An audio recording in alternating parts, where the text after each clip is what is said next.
A Tragédia do Tamanduá, 1895. No sertão brasileiro do fim do século XIX, a noite era mais do que a ausência de luz. Era um reino à parte, governado por sombras e segredos. Sob um céu estrelado que parecia testemunhar tudo em silêncio, um estampido cortou o ar seco da madrugada. Depois, outro, e mais outro. Não eram tiros isolados, mas o prenúncio metálico de uma tragédia anunciada, uma sinfonia de violência que ecoaria por décadas. Quem ouvia, mesmo léguas distante, sentia um peso no peito, uma inquietude primitiva.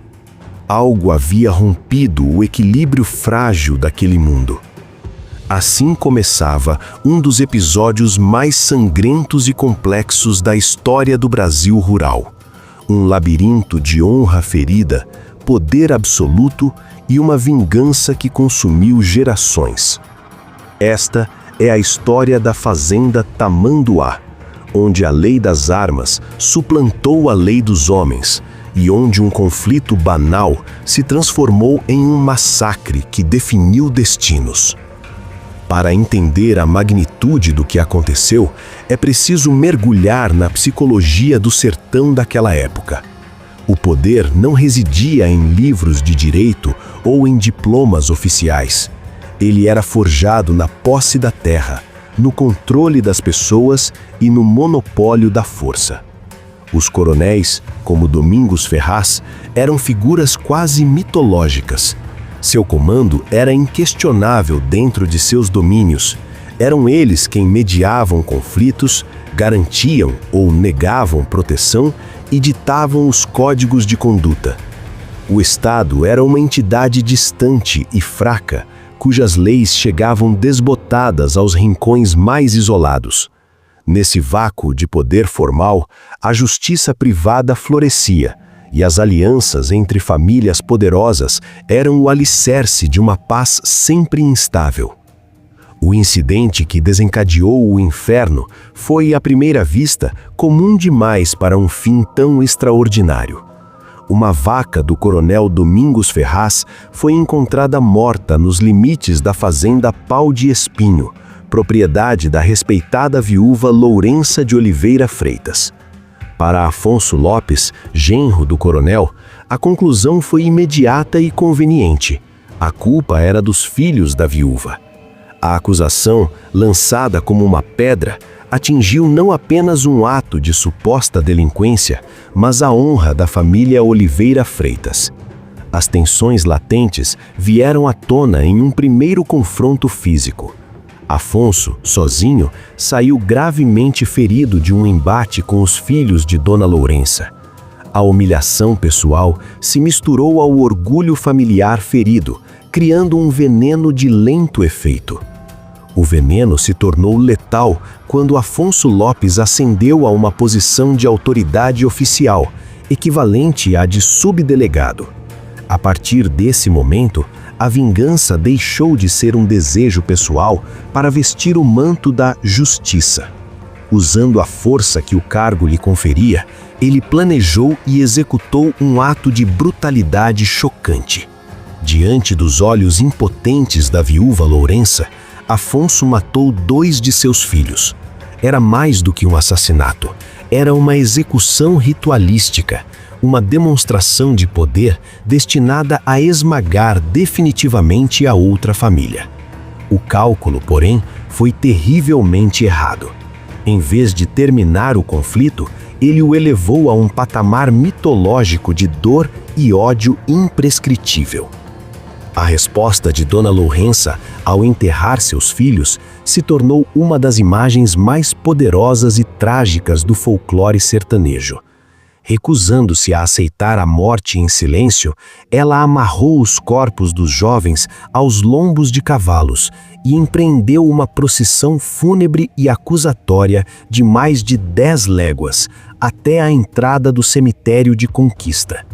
Diante de uma plateia horrorizada e solidária, ela não chorou, ela acusou. Suas palavras, um misto de lamento e maldição, atravessaram o tempo como um grito congelado. Aquele ato performático de dor pública transformou um crime local em uma causa célebre, tornando a vingança não apenas desejável, mas, na lógica da honra, obrigatória. Entre os filhos sobreviventes, Calisto observou a cena com uma frieza que assustou até seus aliados. Ele não proferiu discursos, não fez juramentos públicos, simplesmente desapareceu na vastidão do sertão. Seu silêncio era mais ameaçador que qualquer grito. Pelos meses seguintes, um rumor fantasma assombrou a família Ferraz. Calisto estava percorrendo vilas e povoados distantes, recrutando não aliados, mas um exército de mercenários, pistoleiros e justiceiros, homens ligados a ele pela promessa de pagamento ou pela atração pelo caos. A fazenda Tamanduá, outrora símbolo de poder, transformou-se em uma fortaleza sitiada pela ansiedade. Por mais de um ano, eles viveram na expectativa do golpe, sabendo que a paz era apenas um interlúdio.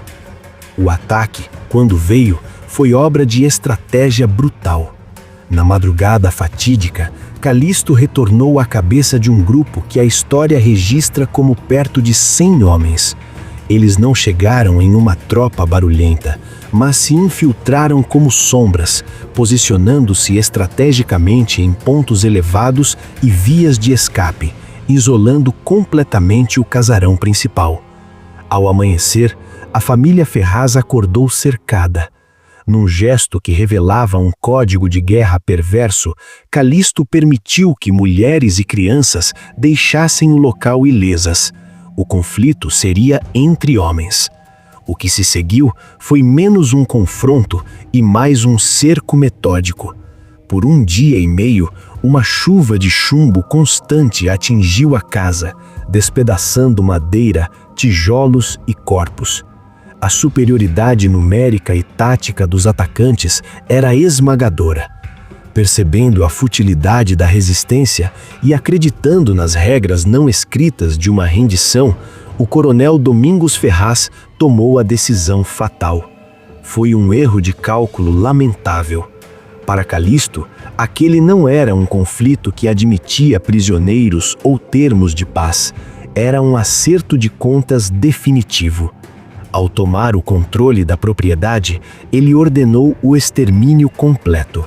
22 membros da família Ferraz, incluindo o coronel e o genro Afonso Lopes, foram executados. A vingança contra Afonso foi carregada de simbolismo brutal. Ele foi morto não com arma de fogo, mas com ferramentas de trabalho, talvez um eco retorcido do conflito rural que iniciara tudo. O espetáculo de horror não terminou com as mortes. Os corpos foram deixados à exposição, um aviso mudo e pavoroso para toda a região, que ficou demasiado amedrontada para se aproximar e providenciar os enterros. A paz, porém, não nasceu com a carnificina. A violência, uma vez solta como uma força elemental, recusou-se a ser contida. Muitos dos homens trazidos por Calisto se estabeleceram na região, suas próprias lealdades e ambições gerando novos ciclos de rijas e assassinatos. A rivalidade deixou de ser apenas entre Ferraz e Oliveira Freitas, tornando-se um traço de pólvora que queimou por décadas, envolvendo outras famílias e definindo a política local através do medo. O próprio Calisto, o arquiteto da vingança, não encontrou um fim pacífico. Anos depois, longe dali, ele caiu em uma emboscada, encerrando sua vida da mesma forma violenta que havia semeado. Com o passar das décadas e o avanço lento de uma ordem estatal mais presente, os ânimos se acalmaram. As famílias sobreviventes seguiram caminhos separados e a memória viva do horror foi se transformando em lenda, depois em história e, por fim, em nota de rodapé. As ruínas do casarão do Tamanduá foram reclamadas pela vegetação. A tragédia do Tamanduá, portanto, é mais do que uma história de vingança. É um estudo de caso sobre a falência da justiça privada, sobre como o abuso de poder corrói os alicerces da sociedade e sobre o ciclo autofágico da violência, que, uma vez iniciado, consome vingadores e vítimas com igual fúria. Ela nos lembra que, no vácuo da lei, a única coisa que se multiplica é o sangue. Se este caso tocou você, deixe sua reflexão nos comentários. Para não perder nenhuma de nossas narrativas, inscreva-se no canal e ative as notificações. Respeitamos as vítimas e buscamos a verdade em cada história.